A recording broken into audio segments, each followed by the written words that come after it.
আজকের Monday night draw ছিল সামারস্ল্যামের পরের প্রথম মানডে নাইট ড্র, আর সামারস্ল্যামেতে যা আমরা ধামাকা দেখতে পেয়েছিলাম সেই জন্য মানডে নাইট ড্রয়ের আজকের হাইপ অনেক বেশি ছিল। কিন্তু ডাব্লিউডব্লিউ কী করেছে, শুধুমাত্র ছোটোখাটো জিনিস দিয়ে মানে কাজ চালিয়েছে, আর একটাই বড় জিনিস রেখেছিল যেটা ছিল সেথ রলিন্স আর রোমান রেন্স, ওই দুটো দিয়েই কাজ চালিয়ে দিয়েছে। আজকের আমরা ব্রক লেসনার জন সিনাদেরকে দেখতে পাইনি, আর এটা আমি ভেবেছিলাম যে দেখতেও পাবো না, কারণ তাদেরকে স্ম্যাকডাউনের জন্য অফিসিয়াল করা আছে, মানে জন সিনাকে করা আছে স্ম্যাকডাউনের জন্য অফিসিয়াল, তো ওটা স্ম্যাকডাউনেরই ফিউড হয়ে গেল। তো এবারে কী হয় যে আমরা প্রথমেই সেথ রলিন্সের টিমকে দেখতে পেয়ে যাই, যেটা স্বাভাবিক ছিল, সেথ রলিন্সেরই তো আসার কথা এখানে। তো সেথ রলিন্সের টিম আসে পুরো অড়া ফড়া নিয়ে, কিন্তু সেথ রলিন্স তো কিছু বলতেই পারে না, অর্ধেক সেলিব্রেশন করেছে, তার মধ্যেই এলএ নাইট চলে আসে এখানে। আর এলএ নাইট এখানে এসে বলে দেয় যে শেষবার তো আমি তোকে পিন করেছি, তো আমার এবার এই টাইটেলের জন্য অপরচুনিটি চাই, আমি এই চ্যাম্পিয়নশিপের জন্য ম্যাচ চাই।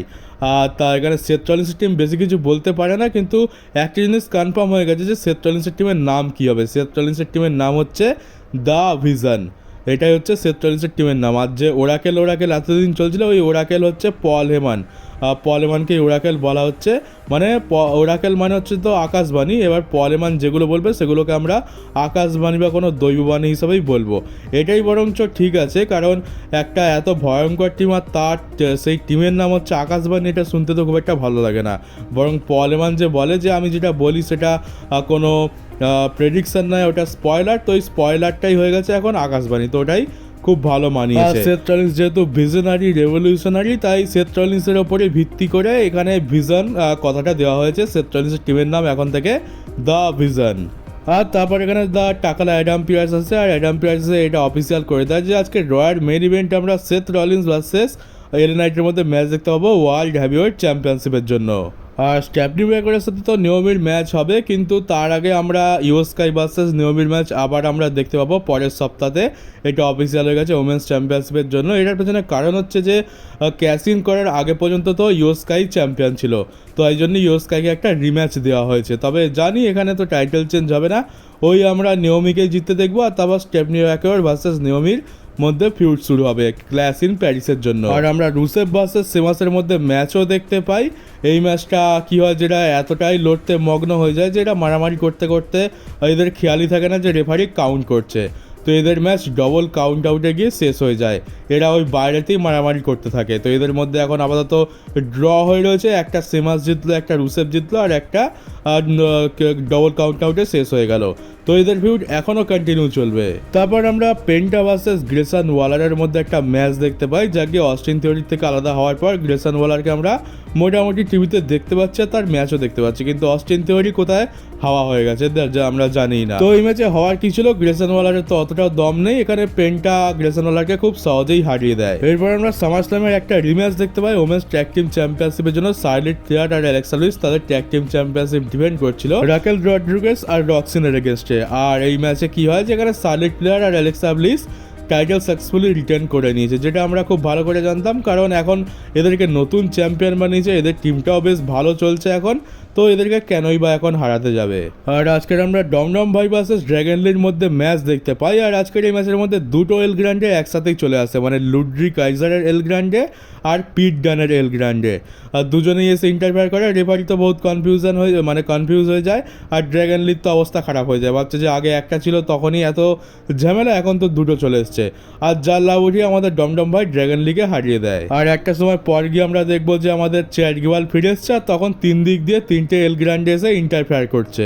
আর এরপর আমরা একটা ফ্রেশ জিনিস দেখতে পাই, যেটা হচ্ছে যে বেকি লিঞ্চের পরবর্তী চ্যালেঞ্জার হতে চলেছে নিকি বেলা। আমরা লাইরা ওয়ালকারিয়ার তো আর কোনো চান্স নেই যতদিন বেকি লিঞ্চ চ্যাম্পিয়ন রয়েছে, তো নিকি বেলা হতে চলেছে তার পরবর্তী অপোনেন্ট। আর এদের মধ্যে একটা ছোট্ট আমরা প্রোমো দেখতে পেলাম, যেখানে বেকি লিঞ্চ বলছে যে আচ্ছা আমি আর সেথ রলিন্স হচ্ছি সব থেকে বড় গ্রেটেস্ট অফ অল টাইম পাওয়ার কাপল ডাব্লিউডব্লিউইর, কিন্তু এইটা তুই হতে পারতিস, একটা সময় তো জন সিনার সাথে, মানে জন সিনার নাম তো ডাইরেক্ট নেয়নি, কিন্তু বলছে যে একটা সময় তুইও এটা করতে পারতিস, কিন্তু এখন তো তুই তাকে দেখতেই পাস না। তো যখনই বলেছে তুই তাকে দেখতে পাস না, ইউ ক্যান্ট সি মি, তো ওটা তো জন সিনাকেই বলা হচ্ছে। তো নিকি বেলা যেখানেই যায় না কেন জন সিনাকে নিয়ে তাকে কিছু না কিছু ঝেড়ে দেওয়াই হয়।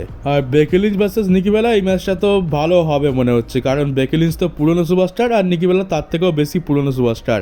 তো এটা একটা পুরনো ফিউড বলতে পারো। আর তারপর আছে main event, LA Knight versus Seth রলিন্সের মধ্যে ম্যাচটা বেশ কিছুক্ষণ চলে। আর আমি তো জানতাম যে এখানে টাইটেল চেঞ্জ তো হবে না, উল্টে মনে হচ্ছে এখানে খুব একটু ব্রল হতে পারে, মানে কয়েকজনের ইন্টারফিয়ারেন্স হতে পারে।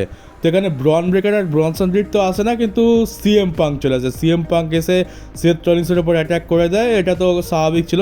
এখন সিএম পাঙ্ক খুবই দুঃখিত আর খুবই রাগান্বিত অবস্থায় আছে। আর সেথ রলিন্স এসে অ্যাটাক করে, যার ফলে ডিসকোয়ালিফিকেশানে তো ম্যাচ এন্ড হয়ে যায়। তারপরে সিএম পাঙ্ক মারতে মারতে র্যাম্পের কাছে নিয়ে আসে সেথ রলিন্সকে, তখন ব্রন ব্রেকার এসে একটা সেই উড়ন্ত স্পিয়ার দিয়ে দেয়, যেটা র্যাম্পেতে সে দিয়ে থাকে। তারপরে এলএ নাইট আর সিএম পাঙ্ক বহুত মার খায়। তো এখানে তো রস প্রায় শেষ হয়ে গেছে। এবার সেথ রলিন্স আর তার ভিজন টিম র্যাম্পের কাছে দাঁড়িয়ে পোজ দিচ্ছিল, পেছন থেকে আসে রোমান রেন্স। আর তখনই বুঝতে পারি যে এইবার কি হতে চলেছে। আমি তোমাদেরকে বলেছিলাম যে রোমান রেন্সের টিম ম্যাচ জিতে গেছে সামার স্ল্যামেতে। তো রোমান এবার যদি ব্রেকে যায় তো কিভাবে যাবে? মেবি মানডে নাইট ড্রতে যেমন রেসলম্যানিয়ার পর অ্যাটাক হয়েছিল, তেমনি হয়তো সামার স্ল্যামের পরের মানডে নাইট ড্রতে রোমানের ওপর অ্যাটাক হবে, যার ফলে রোমান টাইম অফ নেবে। কারণ সামার স্ল্যামেতে হয়তো ডাব্লিউডব্লিউই ফ্যান্সদেরকে খুশি খুশি বাড়ি পাঠাতে চেয়েছিল, সেই জন্য রোমানের টিমকে জিতিয়ে দেয়। তো এবার রোমান রেন্স আসে, আর আজকের রোমান রেন্স একটা তার 2 নম্বর যে টি শার্টটা ডাব্লিউডব্লিউই রিলিজ করেছিল সেইটা পরে আসে, আর লাল জুতো পরে আসে। এটা এই জন্য বলছি কারণ এবার এইগুলোকে খুব জোরদারভাবে প্রমোট করা হচ্ছে আর বিক্রি করা হচ্ছে। তো রোমান প্রথমে তো একটু আপার হ্যান্ড পায়, কিন্তু তারপরে আর আমরা জানতাম কী হবে। এখানে 3 জন বহুত অ্যাটাক করে, আর ব্রনসন রিড তো পুরো সুনামির বর্ষা করে দেয়, এক গাদা সুনামি লাগিয়ে দেয় রোমান রেন্স একদম পিচকে যায়। আর আজকের আবার ব্রনসন রিড রোমান রেন্সের জুতো খুলে নেয়, আজকে লাল জুতো পরে এসেছিল রোমান রেন্স। তো এইগুলো করার কারণ হচ্ছে যে রোমান তো চলে যাবে, তো রোমানের জুতোটা বিক্রি করতে হবে, কারণ রোমানের পুরো যে ইনরিং গিয়ার রয়েছে তার মধ্যে তার জুতোটা সব থেকে বেশি দামি। তো সাদা জুতোটা তো ব্রনসন রিড আজও গলায় ঝুলিয়ে ঘুরে বেড়াচ্ছে। রোমানের জুতো বিক্রি করার দায়িত্ব ডাব্লিউডব্লিউই এখন ব্রনসন রিডকেই দিয়েছে। আর এখন 2খানা জুতো পেয়ে গেল, একটা সাদা জুতো একটা লাল জুতো। তো এইটা এখন বিক্রি করার দায়িত্ব ব্রনসন রিডের। রোমান তো চলে যাবে, কিন্তু রোমানের জামা জুতো বিক্রি করার দায়িত্ব এখন একেই দেওয়া হয়েছে। আর এইভাবে যদি 1 বছর চলতে থাকে তো ব্রনসন রিডের কাছে তো অনেক কটা জুতো হয়ে যাবে। তো ব্রনসন রিড নিজের একটা ঠেলা গাড়িও লাগাতে পারে, আর সেখানে সে রোমানের জুতো বিক্রি করবে। তো যাকে মজা ফজা সাইডে রাখো। আর এবারে এইটা করার পেছনে কারণ হচ্ছে যে রোমানের যে ইঞ্জিন গিয়ারগুলো রয়েছে, ওই হাতের গন্টলেট, তারপর জুতো, টি শার্ট, প্যান্ট, এইগুলো কিন্তু রোমানের ফ্যানরা অনেক অনেক বেশি দাম দিয়ে কেনে। আর সেই জন্যই ডাব্লিউডব্লিউই রোমানের মার্চেন্ডাইজের সাথেই বিশেষ করে এই জিনিসগুলো করছে। জুতো চুরির পেছনে ডাব্লিউডব্লিউই হয়তো অন্য কোনো স্টোরি লাইনের কারণ দেখাতে পারে, তবে মেন কারণ হচ্ছে এটা প্রমোট করা হচ্ছে। তো শেষমেশ এবার রোমানের ওপর খুব জোরদার অ্যাটাক হয়ে গেছে। রোমান এবার যাবে কয়েক মাসের জন্য, মানে কয়েক মাস বলতে গেলে এখন প্রায় নভেম্বর অবধি আমরা রোমানকে আর দেখতে পাবো না। সেই সার্ভাইভার সিরিজ ওয়ার গেমসের আশেপাশেই সে রিটার্ন করবে। আর আমি ভাবছি যে সামার স্ল্যামেতে রোমানকে দিয়ে জেউসোকে এত বেশি পুশ করানো হলো, তো আজকে জেউসো কোথায় ছিল? জেউসো তো নেই। জেউসো এসে মার খেয়ে পড়ে থাকতো, এসে নয় মার খেয়ে পড়ে থাকতো কোনো ব্যাপার নয়, সে তো এমনিতেও সব জায়গায় মার খেয়ে পড়ে থাকে। কিন্তু মনে হচ্ছে ডাব্লিউডব্লিউই জেউসোকে মার খাওয়াতে চায় না, কারণ সেই তো হচ্ছে পরবর্তী রোমান রেন্স।